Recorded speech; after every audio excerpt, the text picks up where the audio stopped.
Il y a l'asperge blanche, ensuite vous avez l'asperge blanche violette. Pourquoi? Parce que quand ça va sortir de la terre, avec les ultraviolets, l'asperge va changer un petit peu de couleur. Donc elle va continuer à colorer. Ensuite vous avez l'asperge qui va monter, elle va devenir verte, donc elle va verdir. Et ensuite elle va devenir verte violette. Donc, vous voyez, il y a plusieurs étapes. Ensuite il y a des variétés où on est dans la violette. Et puis il y a la fameuse asperge sauvage. Alors l'asperge sauvage, c'est pas du tout celle qu'on pense. L'asperge sauvage, c'est le Beau-de-Provence, on en trouve un petit peu partout dans la nature. C'est un genre de faux brocoli qui monte. Alors je pense que les spécificités entre une asperge verte, une asperge blanche ou une violette, c'est en fonction de sa définition et de ce que le restaurateur, le cuisinier, veut mettre en avant dans sa cuisine.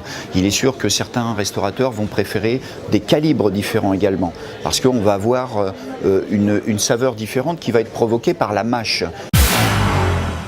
Depuis peu, on revoit enfin l'asperge crue sur nos tables, on la voit émincée finement et crue. Elle se marie très bien avec le sucre également ou les agrumes, donc on peut oser beaucoup de choses avec l'asperge.